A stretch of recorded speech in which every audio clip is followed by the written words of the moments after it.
Assalamualaikum warahmatullahi wabarakatuh. Saya Nur Hijrah Lasena. Dalam kesempatan kali ini saya akan mereview jurnal dengan judul Basis Biokimia dari Penampilan dan Tekstur Berubah dalam Buah dan Sayuran Segar.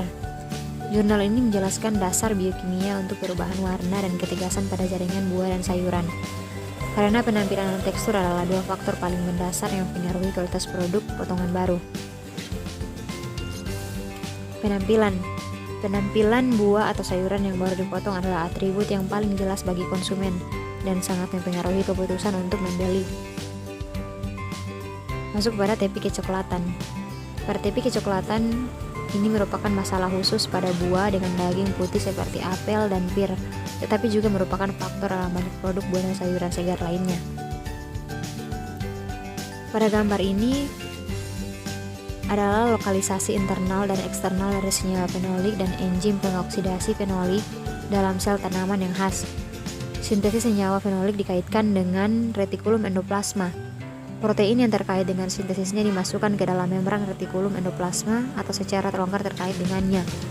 Setelah terbentuk, senyawa-senyawa ini terglikolisasi dan kemudian diekstruksi dalam vesikel.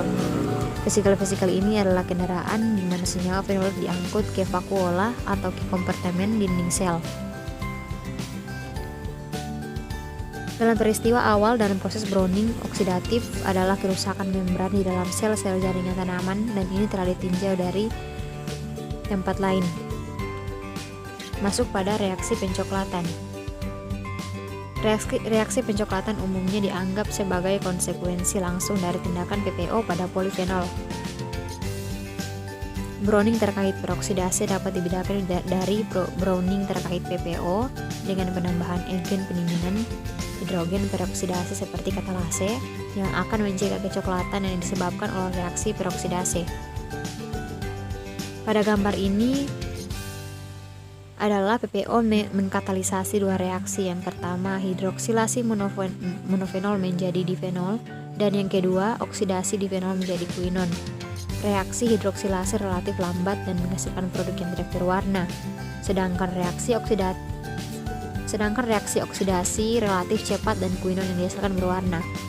Reaksi selanjutnya dari kuinon menyebabkan akumulasi melanin yang merupakan pigmen coklat atau hitam yang terkait dengan kecoklatan dalam jaringan tanaman.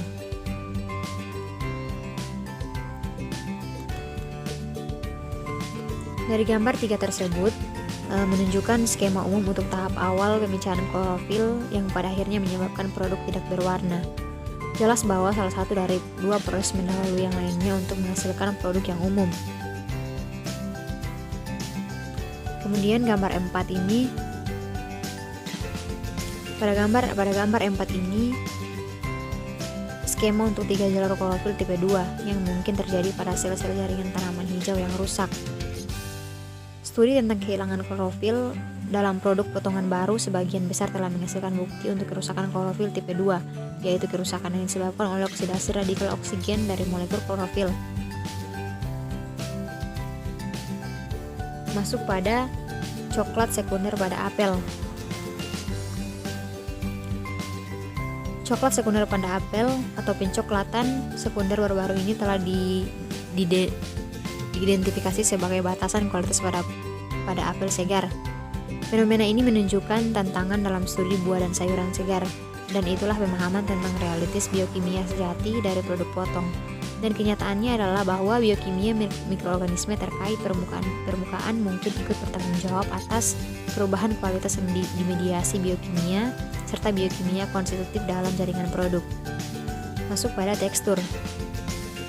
Meskipun ketebalan dan kekuatan dinding sel merupakan kontributor utama untuk ketegasan, ini adalah karakteristik dari suatu spesies dan jaringan dan sebagian besar ditentukan oleh faktor genetik.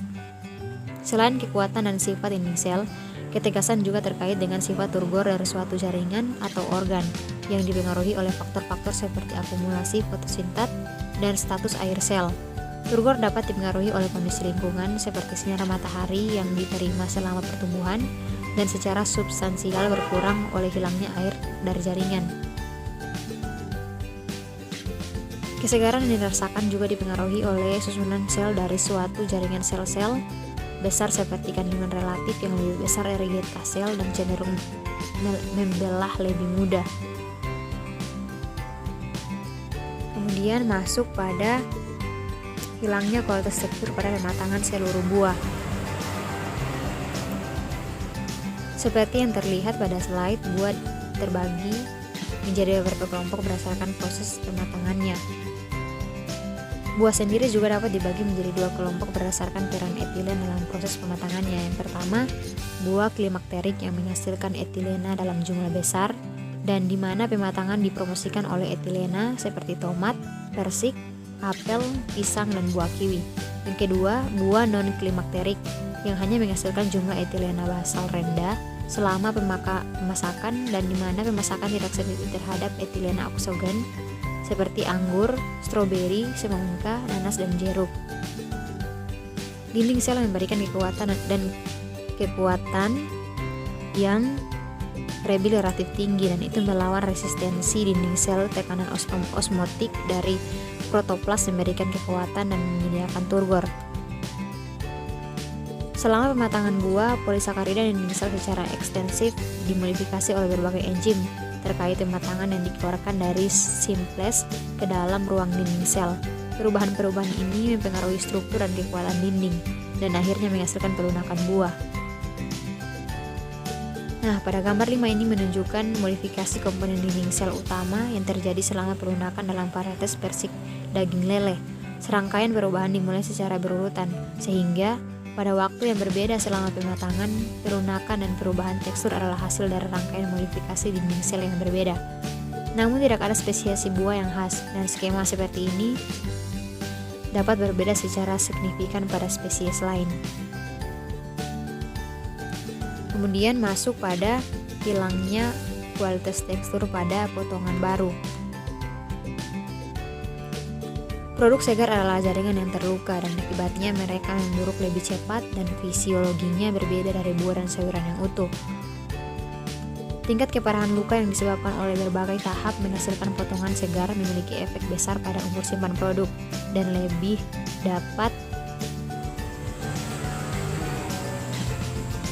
besar untuk buah klimakterik yang menyebabkan etilena yang diinduksi oleh luka memicu pemotongan dan pelunakan.